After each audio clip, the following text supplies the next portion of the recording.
Kia ora, I'm Erin J. Doyle. Welcome to my channel and the first day of Camp NaNo. I had plans today and it started out so well. I set my alarm for like 6 AM, no, 7. Like not that enthusiastic. So I was up and out of bed at dawn, literally. Shoes on, out the door, up the mountain, everything was going great. It was raining. So I wore shoes I don't normally wear, which are waterproof, but more importantly so that my normal throughout the day shoes would remain dry. That was mistake number 1. I have 8 blisters. That might be an exaggeration. 6. I have 6 blisters. These were shoes I've had for years. Like, I bought these while I was doing, I think, undergrad. So we're talking maybe 10 years, I think. They're very, very well broken in. I have, hiked the Karangahape Gorge in them. I wore them while I was doing my fieldwork for my master's research. They should have been fine. Blisters. And the only thing I can think of is, I don't think it was my socks, but it could have been my socks, might have been too thin, but I think maybe, I haven't worn them in a couple of years because, pandemic, I haven't been doing adventuring. Maybe like the lack of constant movement and sweating inside made them stiffen up a bit. But oh my god, my feet are just like covered in plasters. I was gonna say blisters and plasters at the same time and it was a nightmare. Plasters and blisters both are on my feet. So that's how that started. But never mind, I thought. I got home, I did the first aid thing, put new socks and different, more forgiving shoes on and out the door again, this time with all the supplies I needed for the day. I caught a bus into the centre of town and headed into the public library, which I have literally never stepped foot in. I don't think I have stepped foot in a public library. I couldn't even tell you. Like, I was gonna say since high school, but maybe once or twice between high school and whenever it was that my grandmother passed away, because I used to sometimes change her books for her. Anyway, the point is, been a very long time, have never been to this particular library in my life, so like, I didn't even know where the door was, I had to find it. But I was in! I found a quiet place to sit, and I set my whole thing up, and I thought what I would do is go through my printed out copy of my book and continue on my proofreading journey. That went well, except at some point while I was there, a gentleman who is at least unfortunate, he decided to do something that I think can only be described as a spit bath. Like, he drew my attention when he audibly spit in his own shoe and then put it on. He had a towel, like he was at one point shirtless, spat on himself and then like rubbed himself down, and I'm like,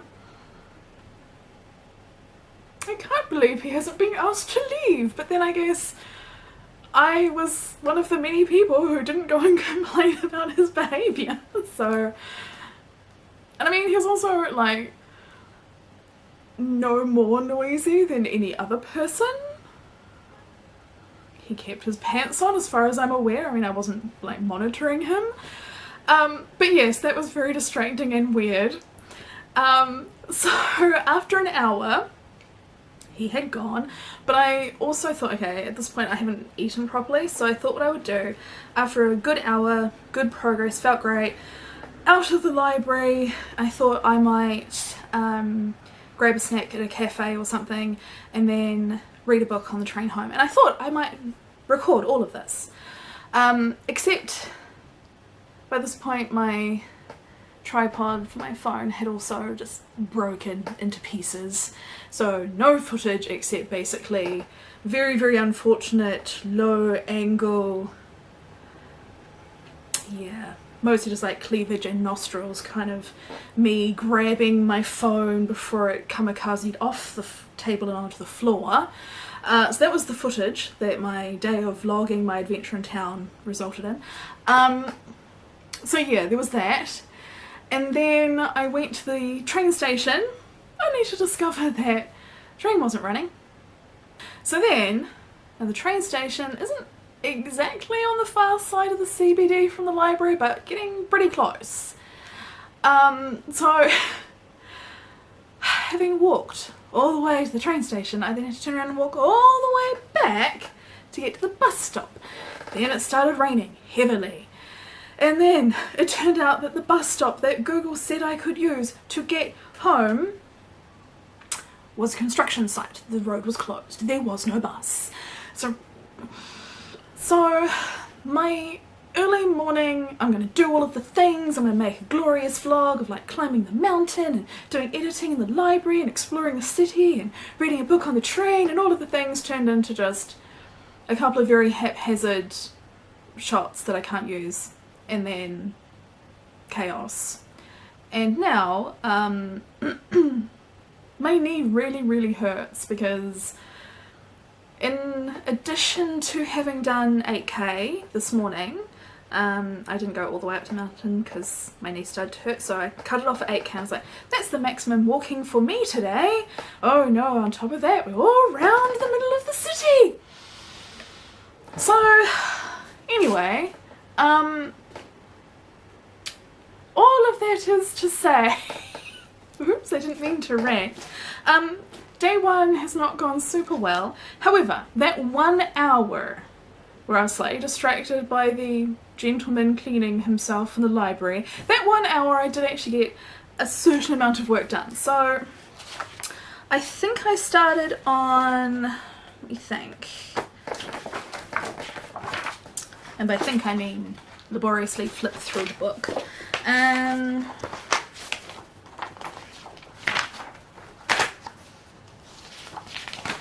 So I started at the beginning of chapter 8.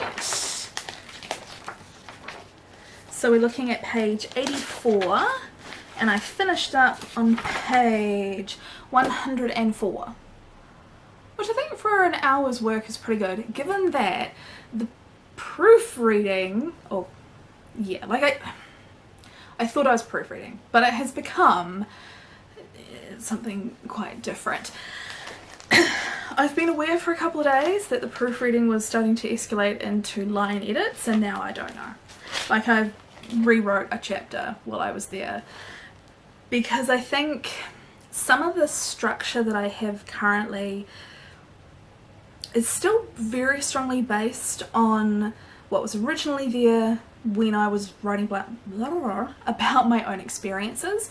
And so there are a couple of things where I'm like, well, yes, I walked with this person for like 2 days, maybe 3, whatever it was. You know, and then on this day we did this, and on this day we did that, and then we parted ways. I'm like, or I cannot have pointless blah blah on this day, get rid of all of that, and then just take the, and now we have parted ways moment and shove it into this chapter, and that way it flows more smoothly and I don't have to try and put weird transitions in and try and make the okay, I never saw that person again thing into a scene when there wasn't really much going on then anyway. So some very logical movements, but for some reason it has taken me this long to figure out that that was the most logical way to solve that problem.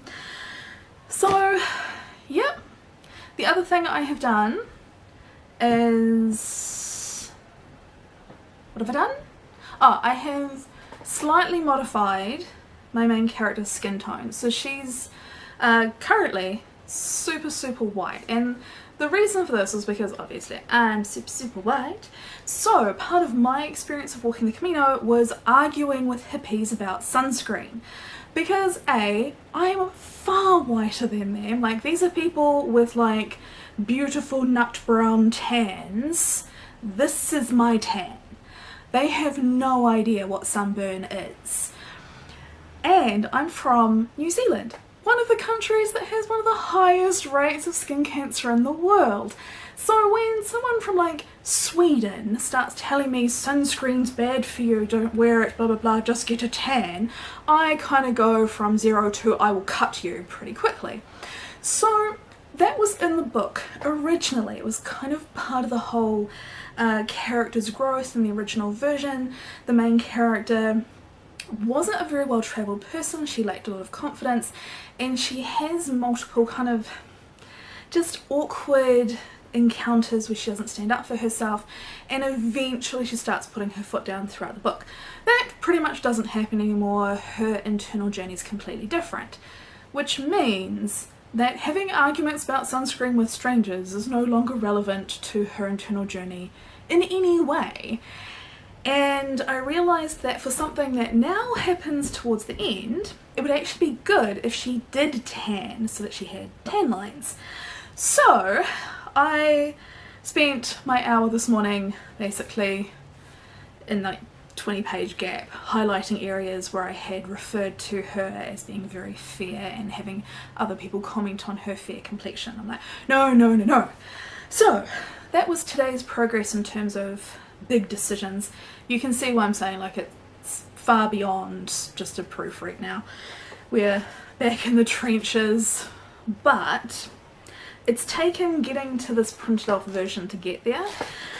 And that's a thing, right? Like, you see your story in a different format, and the way that you process that information changes. You pay attention to things differently, you spot stuff that previously you just skimmed past. So understandable, but oh my god, back into it.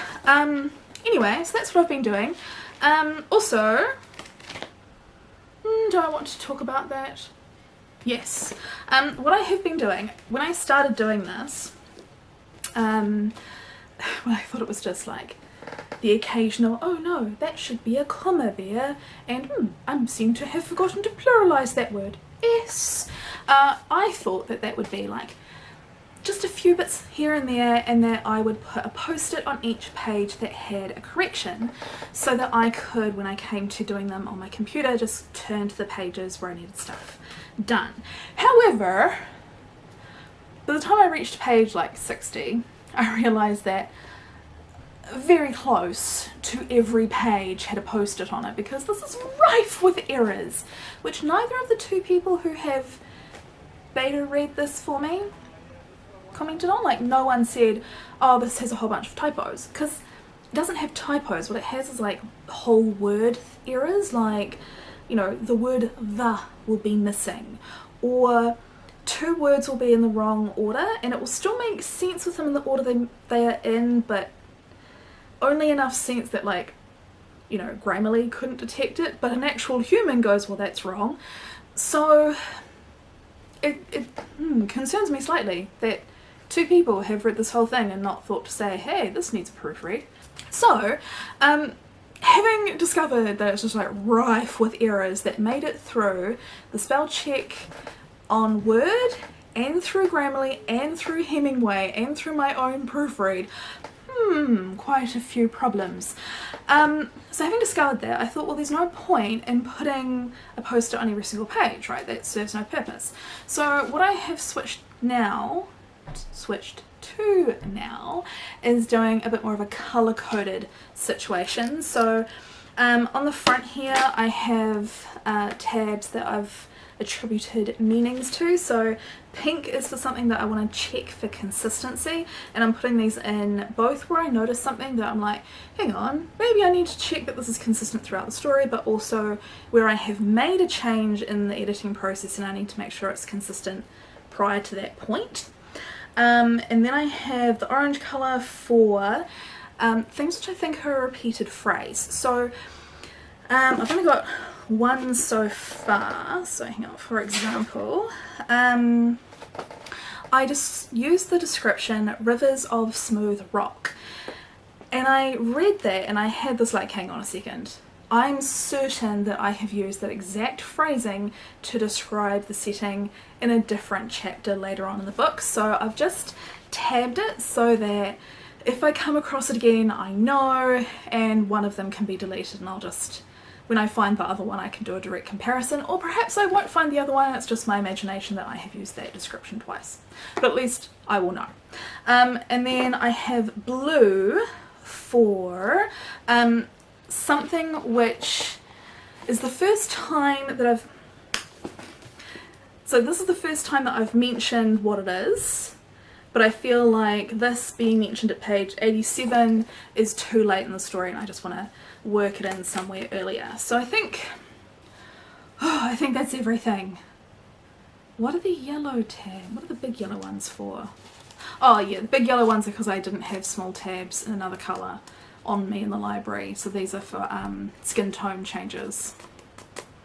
So yeah, that's what I did today. Obviously there's progress. That's what I'm going to focus. I was going to start complaining about the chaos, but no, there has been progress. I have a new system. I am now fully aware of the amount of work that is required, work that I thought was done, but I have a new system, and I think that going to the library, whilst slightly concerning today, is actually a good move because, as you know, I live in a total rat hole and it's actually really hard to work here. The lighting's really unpleasant, it's really noisy, yeah, like it's just hard to focus without headphones, and that's fine when I'm writing. I can put on headphones, listen to whatever speaks to me and just write like crazy, but for editing I find the noise really distracting and the headphones don't work for me with that. So going somewhere where there was good lighting and pretty good, what's the word, quiet, like it wasn't silent, but like the level of noise that there was manageable. It was just kind of pleasant white noise kind of level. So I think what I'm going to do is make a few more library visits throughout the month, and I might maybe see if there are some other libraries, because the one in the middle of the city is not actually the closest to me. So yeah, that's my plan. I've also just noticed that the back cover is coming off this, so I'll have to do a quick binding adjustment, and that's me for today. I never do one take. I have just done this in one take. I assume that's a bad thing.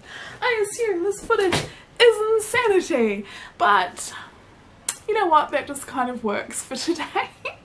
So I'm going to go and hydrate because it is a hot, muggy, horrible, running around in the rain kind of day, and a drink sounds like a good idea. And yeah, that's it. So if you enjoyed this video, don't forget to leave it a like. Let me know how your Camp NaNo is going and what your goals are down in the comments below if you're participating, and if you're new around here, maybe hit subscribe, and I'll see you next time. Bye! Quick addendum, I forgot to add, there are Easter eggs all throughout the shelves behind me. How many can you find?